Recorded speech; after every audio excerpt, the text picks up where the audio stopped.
Judith Eva Barsi was a promising child star before her father Judith Barsi murdered her and her mother Maria inside their Los Angeles home on July 25, 1988. On the outside, Judith Barsi seemed to have it all. At just 10 years old, she had snagged a number of film and TV roles, appearing in Cheers and Jaws, The Revenge, and lending her voice to animated movies like The Land Before Time. But her rising fame coincided with her father's harshness. Behind the scenes, Judith Barsi terrorized his family. He abused both Judith and her mother, Maria Vurovets Barsi, and even told friends about his murderous urges toward them. In 1988, Judith gruesomely followed through with his threats. This is the tragic story of Judith Barsi's demise, a talented young actress who was killed by her own father.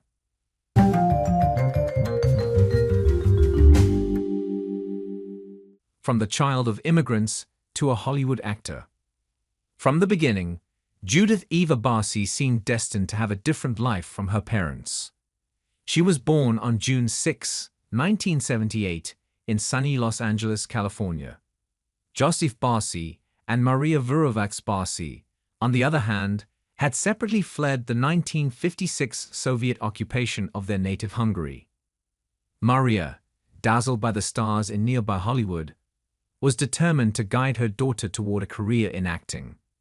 She taught Judith about posture, poise, and how to speak. "I said I wouldn't waste my time," Maria Barsi's brother, Joseph Weldon, recalled. "I told her the chances are 1 in 10,000 that she would succeed."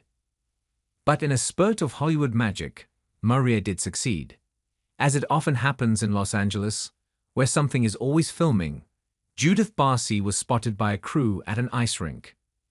Enchanted by the petite blonde girl effortlessly gliding on the ice, they invited her to join their commercial.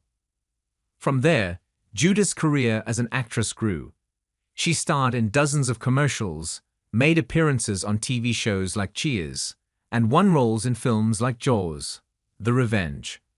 Hauntingly, Judith played a daughter murdered by her father in the 1984 miniseries Fatal Vision. Casting directors were enchanted by her small size, since it let her play younger characters. Judith was so small, in fact, that she received hormone injections to help her grow.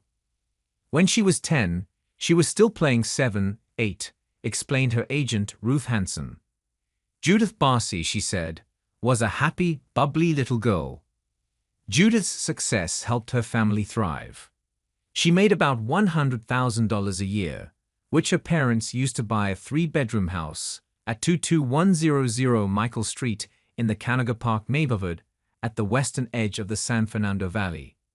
Maria's greatest dreams seemed to be coming true, and Judith seemed destined for success. But Judith's father, Judith Barsi, cast a dark shadow on her childhood. Inside Judith Barsi's death at her father's hand. By all accounts, Judy was a happy, cheerful child until around 1985. Her father Joseph was resentful of his only child, and that resentment only grew as Judy's success grew. Despite the fact that she was making 6 figures a year by 1987, and that salary had allowed the Barsis to move into a nice family home on a cul-de-sac in Canoga Park, he verbally and physically abused his daughter and his wife.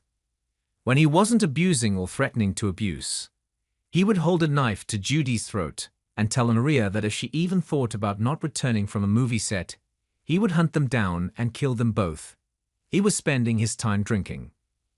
By the summer of 1988, the previously carefree and joyous Judy was showing signs of the stress she was subjected to at home. She had gained weight, had pulled out her eyebrows and all her eyelashes, and had even de-whiskered one of her cats. It's mind-blowing to think about this today, that it was par for the course for Maria and Judy, but back in 1988, domestic violence was still a dirty family secret. While CPS was called several times, Maria was reluctant to press charges, and the matter went no further. She didn't appear to reach out to anyone else for help, and if those friends of Judy's mentioned the father they found scary, the parents went no further with it. Likely, most felt it was none of their business, and it was a private family matter that would go no further. Unfortunately, and most tragically, they were wrong. On July 25, 1988, Judith had an audition with Hanna-Barbera for an upcoming TV cartoon series. The little girl wanted to be a voice actress into adulthood. That dream would be smashed during the early morning hours that day. As 10-year-old Judy slept in her bedroom, Joseph crept into her room with a handgun and fatally shot her in the head. Maria, who never left Judy alone with her father because of his abusive nature, heard the shot and ran to protect her daughter. She was met in the hallway by her husband, who shot her as she fell to her knees and tried to protect her head and face with her hands. Joseph then spent the next 2 days in the house with the bodies of his wife and child. On the morning of July 27, he poured gasoline on both bodies and set the house on fire. He then went into the garage and put a self-inflicted, and frankly much deserved, bullet into his own head. A neighbor was watering her plants outside and heard the gunshot, notifying authorities who arrived to a horrible scene.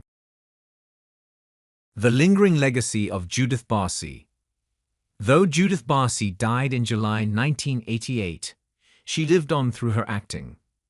2 of her animated films came out after her death: The Land Before Time, 1988, and All Dogs Go to Heaven, 1989.